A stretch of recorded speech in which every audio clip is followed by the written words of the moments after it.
All right. How about now? Yash, what are your goals? Me.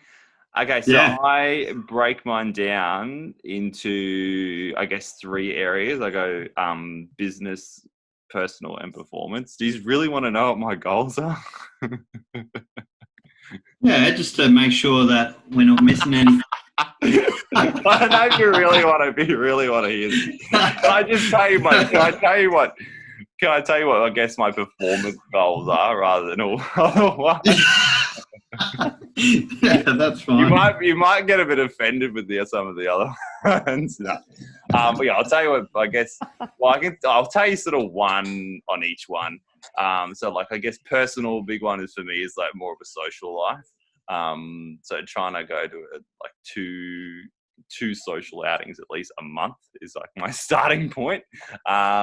Business was to roll out the online, I guess, like where I put our programming online and then roll it out as like an online, like sort of training portal.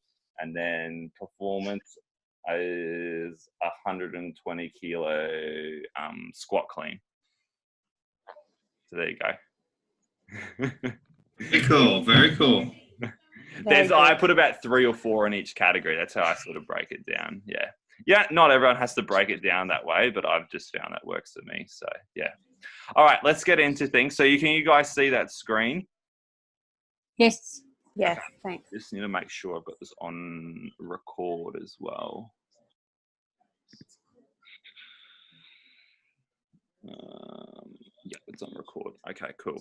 All right, so I guess, so we're going to go through nutrition and goal setting. Well, goal setting first. So how to set and achieve your goals in 2020 is the first one.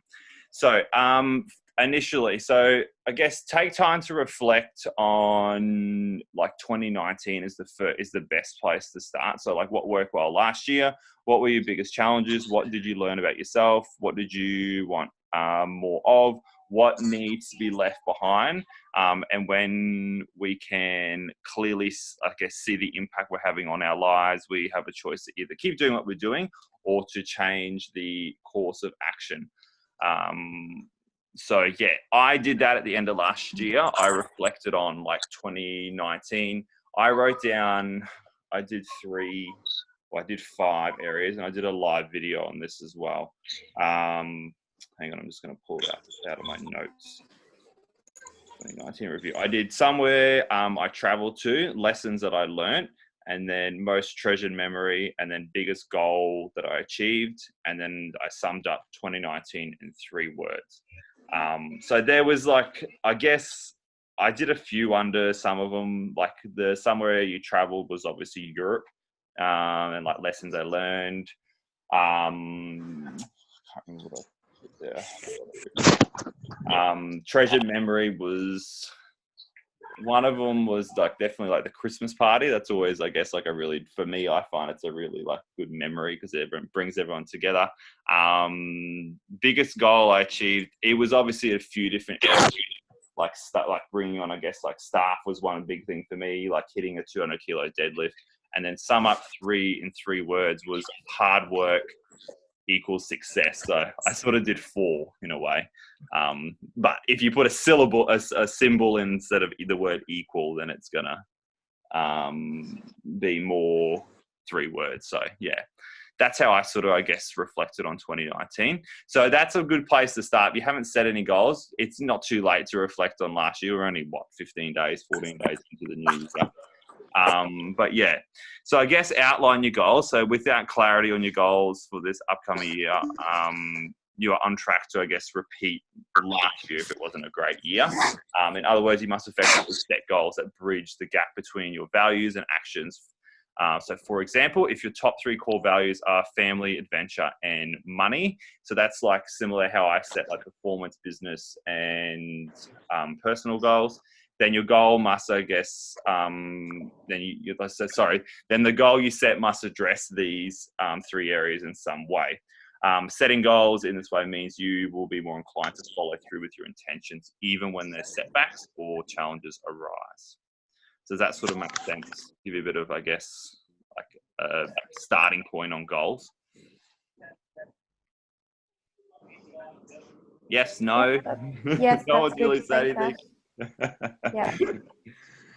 Okay, so creating an action plan. So clearly, having, I guess, clearly to like outline your goals. It's, I guess, now time to create a plan of action. So things to ask yourself: do you need any resources? Would gaining more knowledge about something help?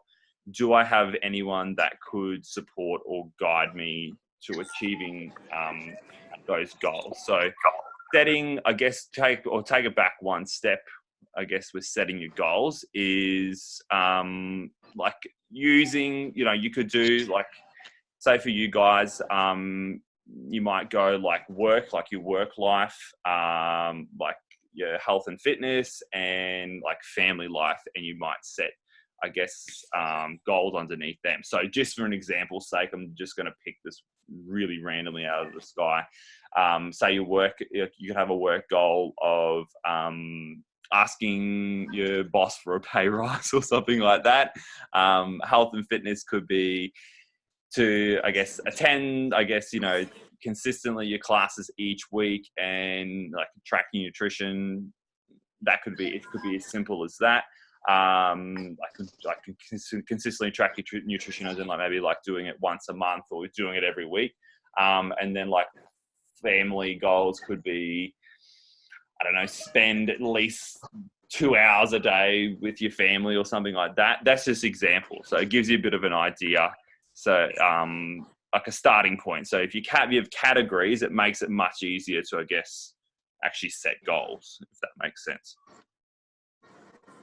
So having an action plan is obviously key because you can set all the goals in the world. And I will put my hand up for this. I have done that. Last year, I set goals at the start of the year, and they were just really like, I was like, okay, I'm going to just set the goals sort of thing. Like it was, went through the motions instead of actually sitting down and really thinking about it. And I got halfway through the year and I was like, what was I actually thinking, like setting those goals? Like it was just, they didn't have enough. There was no connection, and some of them needed connection. And I didn't really have like an action plan to get there. It was sort of just put them down and hope they're going to happen, and it doesn't actually happen. So an action plan, we could talk about. Let's go like a weight loss goals to start with. So say for example, I want to lose 10 kilos in the first like 6 months of the year, for example's sake. So if you work backwards, you generally need to be in, it's like a 3,500 calorie deficit per week to lose a pound of fat, which is about, I don't know, I think it's half a kilo of body fat. So if you multiply that by, I guess, like 25 weeks, what does that work out to be? Half a kilo times by, hang on, I'm just going to get a calculator. It would put you at like 12.5 kilos. So you would consistently you'd be well above. So if you created a bit of a buffer, that's at a reasonable goal. So to, I guess, hit something like that, you need to go, okay, how can I be essentially in like a 500 calorie deficit per day? Because 3,500 calories divided by 7 days is 500 calories. So you go, okay, I need to track my nutrition so that I know how much I'm eating. And I also need to get enough energy output. So if you know that your body burns up like approximately, say, like, I don't know, 500 calories a day in exercise between getting incidental activity and your training sessions, then you know that you essentially need to be, getting that amount of energy output or creating a deficit with your nutrition to, I guess, and consistently doing it to actually get to that goal. So does that sort of give you a bit of an idea of an action plan to achieving the goal? Yes. Yeah. Yes, that's helpful. Thanks. Yeah, so that's how you gotta essentially reverse engineer the goal. And I do this I have a business coach that I now do quarterly planning with. I've always been quite accountable with, I guess, in business and things like that. But sometimes I feel like there's sometimes not enough strategy there. And when we sat down at the end of last year, he's like, all right, what do you want to get to? What do you want to achieve to? And he's like, we put like a number on paper. He's like, okay, now we just reverse engineer it. And when you write it down initially, you go, shit, that's a really big goal. I don't know if I can do it. But when you work backwards, you go, okay, it's actually not that big. If I stick to the plan and follow through with steps each day, I'm actually going to get there. So that's how you got to look at it.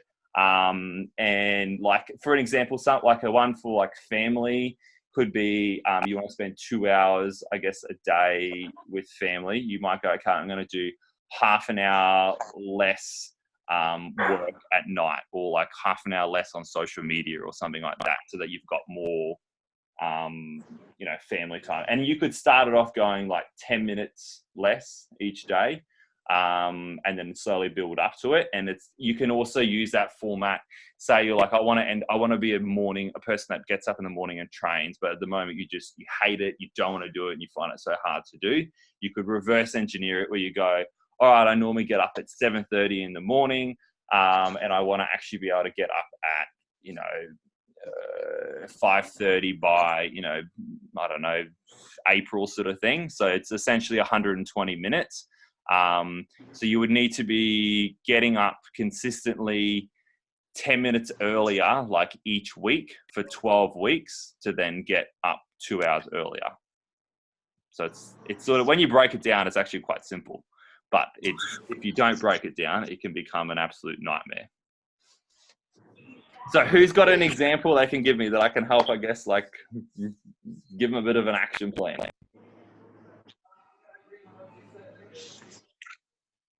Anyone? Come on, surely there's got to be someone who's got like a goal that I can help them reverse engineer. I'm going to steal your first. I'm going to steal your first example. Okay, so all right, so you're gonna So that's a good one to go with. So say, like, you got to look at what you're doing at the moment, as in, are you tracking nutrition? Are you tracking how much, I guess, energy output? And you got to, I guess, start somewhere. So you got to know, like, all right, at the moment, like, my nutrition's a bit all over the shop. My exercise energy output's maybe at like 100 or 200 calories a day. This is really like vague and pulling the numbers out of the sky. But you got to look at it and start somewhere, and then go, okay, I've got to improve it to this, to then get it, and consistently do that to get it. So that it'll help me to get where I want to be. Yeah, that sounds good. Yeah. Awesome. Any questions so far? Can you hear me? Yeah, I can hear you, Beck. Oh, hi. Question, Ash. So say, for example, one of my goals was I want to lift X amount of kilos deadlift. Yeah. How do you know where to make your end goal when you're not really sure what you're capable of, and then how to work it back? Okay, so without being way over or not pushing yourself, if you get me. Yeah. So I don't know, for you, you've obviously been doing you've done a consistently training for the last sort of like 3-4 months. So you've got a good baseline there. I feel like we haven't probably even really we've only just scratched the surface on how much you can probably lift on a deadlift. So you do I think it's 40 kilos for reps. So you could realistically say like a body weight deadlift. So I'm not too sure how much your body weight is. You don't have to also say it either on here. But say, for example, you're like, all right, I want to hit a body weight deadlift. You generally find that's a good goal, I find, for any, I guess, female when they're lifting, to lift their body weight in deadlift.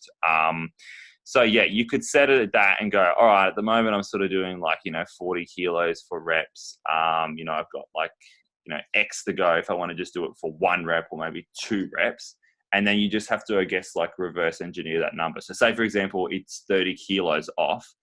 You could realistically say, I'm going to increase the number that I lift, say by 5 kilos a month is probably a good way to do it. So say it was 30 kilos. If you divided it by 5, it would take, essentially probably maybe 6 months to sort of get there, that's a completely reasonable goal, definitely. Without killing yourself. Yeah. So, No, and yeah. that's what I mean. Like, I don't want to be like, I don't want to go like, okay, well, that's unrealistic, but then I don't actually know what is realistic, if you know what I mean. Yeah. I guess like what you could do is like the next time, I guess, like if you have a lift that you certainly like you want to get a number, get to a number two, is like the next time you come in to do it, we just really push it until we find where like you're sort of at like you're at like around 90-95% of what your one rep max is at that point, and then you go, right, this is what it's at, and then you just work it from there essentially. So I guess that's a good guide with the body weight, like just to have something. Yeah. Okay. Thank you. That's all right. Any other questions before we go to the next slide? No. Okay. No, all good. Thanks. Good question, Beck. That was really helpful. Thanks. Yeah, it was a good question. So, a plan without action is obviously a plan without action is not a plan. So it's a speech. So use daily habits and systems to move you forward, which we sort of covered, to achieve your goals, and you will take consistent action each or every single day. So a good thing to do, like I do this, and I've sort of mentioned this quite a few times to you guys about daily gratitude, and it's something I do pretty well every day. I might miss it maybe on the weekend, maybe on a Sunday or something like that. But number one is like, I guess, being grateful for what you can do at the moment, what you have achieved, and then I guess like putting down some action steps, what you can do. Like you can do that day to consistently work towards your goal. So you'll be like, I will, get my incidental activity in. If you say like you need to create more energy output, or like I will only have one glass of wine when I go out for this social outing or something like that. So really, I guess thinking about like what, or writing down what's going to, I guess, help you to get towards that goal, if that makes sense. So it not only makes you grateful for what you are doing at the moment and achieving, but it also helps you to keep on track, because you're creating like a little plan each day. Does that make sense? Yep. Mm-hmm. Cool. So I find I write down, to keep it simple, and you can go further. Like I write three things that I'm grateful for, and then I do in sort of like present tense of the goal that I'm going to achieve. Like I am achieving it, right? Like I'm achieving it right now, or I have achieved it, so that it puts you in that mindset that like, yes, I can do it, and it doesn't like put you in a negative frame of mind, if that makes sense. But then you can also write it down like, I will do this, as in I'm going to do this so that I can get to that goal. So maintain consistency. That's a big thing. The key reason, I guess, why most people will struggle with staying consistent over long term is that they only live for the short term. So having short term goals, I've got nothing against that. I think it's great because you need to have, I guess, like, little things along the way towards getting towards the light at the end of the tunnel. But if you have too many short-term goals or extrinsic goals, it can be, I guess, it's not really good for your mind. Like it's not a really good mindset approach or a way to look at goals and things like that. So having intrinsic and extrinsic, or short-term and long-term goals, is really good. So in other words, like if you didn't get the immediate results from the action, you might not see the point in continue with those actions over the long haul. And consistency isn't about obtaining quick results. It's about making incremental progress over time, which is like a classic, like one, like Beck was saying, she's like, okay, what would I need to do to get to that? It's like, okay, I need to go add 1 kilo on my bar each week consistently to get to that goal. So it's like those little increments of progress over time, and it can be like the smallest of wins. Even like, for example, I don't know, you lost like 1 kilo in a month, or sort of like for the first month or something like that, and you consistently do that, say over, this is like a really small number, over a 6-month period, and you can keep off what you've lost, you've essentially lost, I guess, 6 kilos, which is 6 kilos less than where you were 6 months ago. So it's about those small increments, which is, I guess that it sort of works into everything I guess we do at the gym. Like I always try to promote, or I guess encourage you guys to go, that little bit, push a little bit more each week, even if it's 1 rep or half a kilo more, it makes a big difference. Like a classic example, or a really good example is that,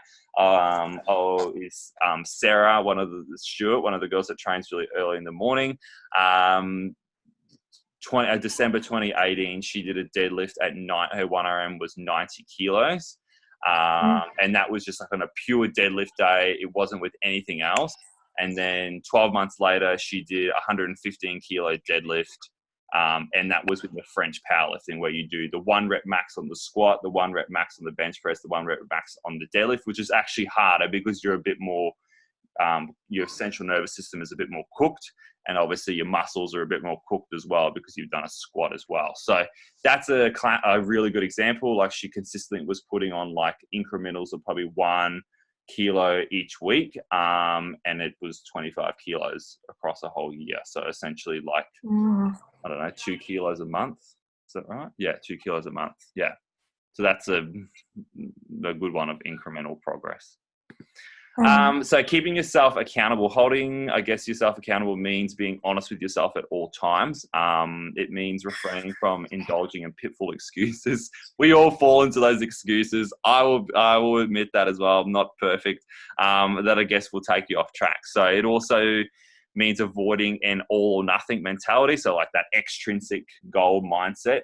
For instance, I will do things perfectly or not at all, which is, we all probably have fallen into that trap from time to time.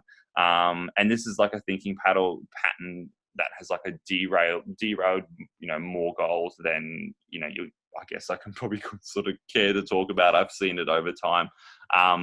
So yeah, it's not, and that's one of like, I guess the quotes we have up in the gym. It's, aim for progression, not perfection. Because if we were trying to be perfect every day and everyone was trying to do that and we were all perfect, it'd be a boring world. So aim for those little progressions, those little increments, rather than trying to be absolutely 100% perfect all the time. You'll have days where you can be absolutely perfect, and that's something you've got a celebration, you've got to, or at a goal, something you've got to, I guess, celebrate. But it's hard to be 100% perfect over a long period of time. But you're better to be, say, 90% or even 80% there than being 100% for so long. Then you're at 40%, then you're at 80%, then you're at 10%. Like it's just like yo-yoing on the, I guess, how much effort you put in. So I guess like there's sort of like 5 words, like set, plan, achieve, assess, and repeat. So essentially you set the goals, you make the plan, you achieve the goals, and then you assess what you maybe could have done better or what worked really well. And then you repeat the process. And that's, I guess, it sort of sums it up into 5 words. Any questions?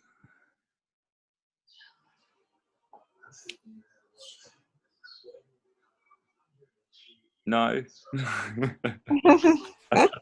No one's really saying anything. That was really good. It all in. Good, Ash. Thank you. Yeah. Yeah. So Yeah, hopefully, thanks, Ash. I think it's important to definitely break it down, into different steps, into smaller chunks, and just every single day, just target that one specific thing that you're trying to achieve. Yeah, definitely. Yeah, and it And I think it's like a method you can use in probably every aspect of life, really. Like it's, if you really think about it, you go, okay, I want to achieve this, so I just need to break it down step by step, bit by bit, and you get there. It's like, I guess it's like even the bushfire, like Celeste Barber is a classic example. She's like, it's the $10 here and there, the bit, a little bit here, a little bit there, that's adding up to get us to that, big goal, rather than just one person putting in one big sort of, I guess, large amount, and then it's like, that's it sort of thing. So, yeah. I think putting it out there and writing it down and actually putting it out there is a good one too. Yeah, it's Just true. for- And that's, I guess, the good thing about the goals board. I know some people don't like to put their goals up on the goals board at the gym, like with their health and fitness goals. But yeah, that's, I guess, the purpose of it. And other people keep you accountable to it. Like I remember last year, I can't remember who said it to me. They pointed at the 200 kilo deadlift and they're like, "So have you done it yet?" And I was like, "Oh." That sort of gave me the kick up the bum. And that was in October. And I'm like, God, the clock's ticking. I'm going to have to get something going here. But it keeps each other accountable. But yeah, having them written down and in a place that you don't have to see them every single day, but where you see them, regularly enough that it keeps reminding you is a really good thing to do. So next thing we're going to run to is nutrition. I'm not going to go, probably only will be about sort of 10 minutes that we're going to sort of, there's not too much we're going to go through. It's just sort of, I guess, like a bit of a refresher on nutrition. So it's more of, like a check-in more than anything. So I guess the first thing is, everyone knows is you can't out-train a bad diet or a bad lifestyle is also another thing you could say. It's the area, I guess, that, I think we're all probably the first admit it is the hardest area to, I guess, really nail or, keep really consistent with, but it's crucial. And which is why we have, I guess, like a recipe book to help out. And you should have have a link to it via one of the emails, or it's in the Facebook group and things like that. So if you find like you struggle with ideas and things like that, it's always a good place to refer back to. I guess when it's okay, Amanda's lost connection, unfortunately. When it comes to, I guess, fat loss, we must burn more than we consume to hit our goals, period. Like that's, deficit equals fat loss. And what we've also found, I guess, and also through proven research is what tips people over in regards to consuming too much food is lifestyle factors not being addressed or under control. So like, emotional stress eating, like I guess, or, overworked, haven't had enough sleep, like that can contribute towards that, like sort of binge eating sort of thing, lifestyle. They're like, or I guess like lifestyle factors that can contribute. Alcohol's a big one. Liquid calories. I know it's the one that no one ever wants to hear about, but it's the truth. It's about, it's not about stripping it out completely. It's you can obviously go through periods of time like that, but it's, I guess, reducing it down to a much smaller amount that's going to keep you on track. Or I guess it's finding that sweet spot. It's like, all right, I know that I can have, one glass a night, 3 nights a week, but it's not going to, I guess, derail me completely of, working towards that goal that I have. So eating out too much, unfortunately, a lot of restaurants, the food is between all this, obviously the sauces and the sugar and things like that, and the saturated fats, things just skyrocket and can get really high in calories. Obviously, there's good options out there, and you've got to sort of keep your eye out for them and know, like, what to sort of choose and what not to choose on a menu. Poor gut health. So, like, if your gut health's really out of whack, either with like irritable bowel syndrome or like it's leaky gut, things like that, it can really, I guess, affect what you sort of eat and how your emotions and how you feel. So it all sort of links in. I can never say this word. It's like carte blanche. I can never say it right. It's a French word. Effect. It's essentially, I've exercised enough to quantify this food. And that's it. It's an easy trap.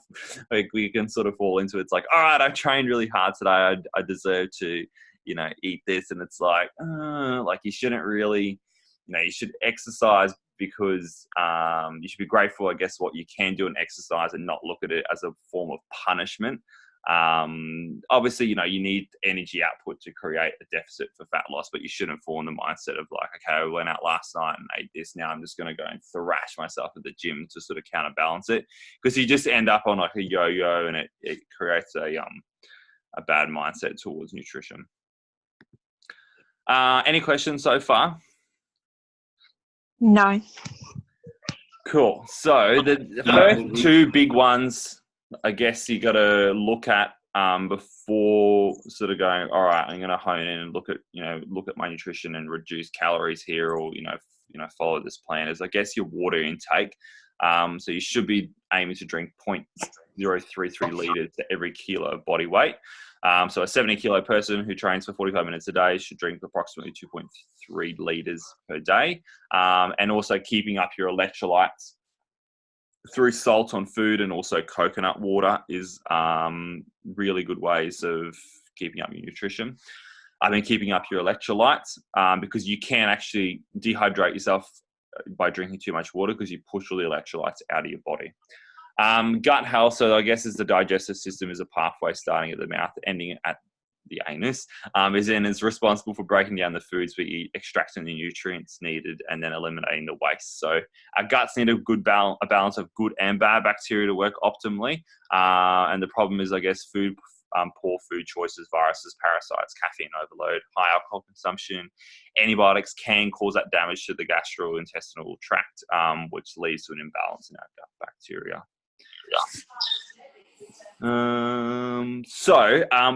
I'll just quickly show you, I guess, like 2 methods of tracking. I'm just trying to work out how much time's on the thing, because I've only got 40 minutes with the. If you want to keep home, please assign another host before you leave. Can you guys still hear me? Yeah. Okay, cool. Yep. So I guess nutrition, obviously the food diary is like the first one one of the methods you can use to track your nutrition. And that's really simple. Saturday, Sunday, Monday, Tuesday, Wednesday, Thursday, Friday, and like tracking like breakfast, mid-morning, lunch, mid-afternoon, dinner. That's a Ash, really can I ask a question? Yeah. So, for example, say if you have a smoothie, do you have to write down everything you had in the smoothie and then everything you had in a salad? You can do. Question? You can do. You don't have to. You can. It's a good question. But you can. You don't have to be like precise with the measurements. Blow by blow. Like, getting a bit 5 blueberries. Yeah. I was just wondering. I wonder that every time I look at my chart. You can get that precise, but it doesn't have to be that precise. It's more like writing. So you've got like an idea of what's in it, sort of thing. So if you want to get really precise, that's where you go into, I guess, tracking it on MyFitnessPal, which I'll run into in a minute. But that's the food diary is a really good starting point. Just so I guess really try and find out what you do put in your mouth, and it starts to make you a lot more aware. And also you can see like how your body has responded to something. So say you get to the end of the day, you're like, oh my God, my stomach is really, really not happy. And you've managed to track your food through the day. You can look back at it and go, all right, this is, was it this? And then you can start to do a little bit of an elimination process, and you put maybe that in, you eat that same meal the next day and it didn't do anything. So, it's like that. And you can find out what's, I guess, like, if something's flaring your stomach up by just doing it that way. And I think, like, if you don't mind me mentioning, Mark, about how you have you're gluten-free. Yeah, go for it. Yeah. So like Mark go for gluten-free. So he used to find that like his stomach was just flaring up with different foods, and then he started to do a bit of elimination process, and then obviously got a little bit more help from like an allied health standpoint as well. But you can it helps to gives you a bit of an idea just by writing it down, like what your gut's doing and things like that.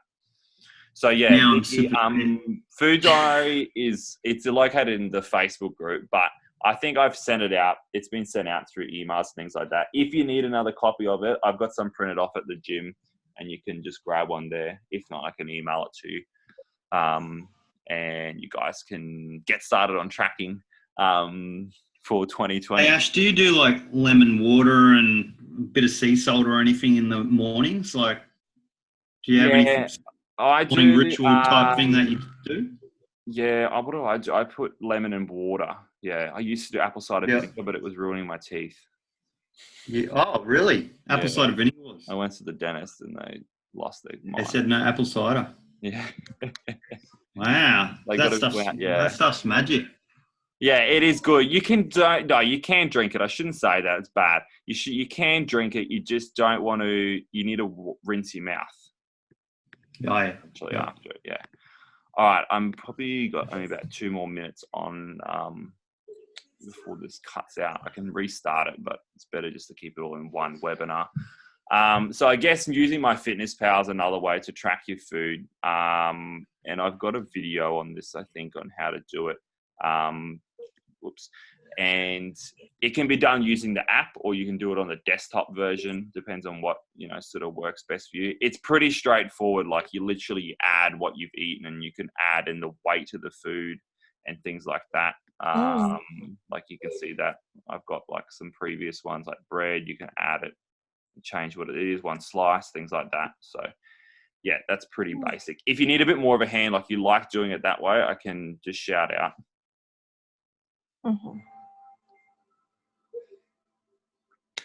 All right. Any questions? Just the whole fasting thing. Do you have any comments on that? Yeah, it can get a bit like, I've got nothing against it. It can get a bit more advanced. Remind me I'll have a chat to you about it when you come in next, because it can. Just curious. I haven't. That's actually an interesting one, because I'm interested in that as well. It might be something I've got to do a whole nother topic. Okay. You hear about intermittent fasting. And I'm just wondering, and I think you've done something like that before, Ash. You might actually do it. Yeah, I have done it. Yeah, I've got nothing against it. I think it actually works. It actually works really good. It just, you've got to, I guess, be in a good mindset with your nutrition, because you can sometimes when you do end up eating that first meal, it can actually derail you, as in you set off like your blood sugar levels, and you just end up like carb monster. So remind me to have a chat to about it if you want to know a little bit more, because you can. I could ramble on about it a bit, because I do know a bit about it. So, okay, cool, good one. Thank you. All right. Well, we might leave it there. If you have any other questions or anything like that, just feel free to shoot them through. I'm only happy to answer them. So either email or have a chat to me in between any sessions, times, or things like that. Because I know nutrition can get quite complex. Awesome. Thanks very much, Thank Ash. you. Thanks, All everyone. right, guys. Thanks Ash. for Thanks, everyone. Yes. Thank you. See you, everyone. Okay. Bye. Bye. Bye.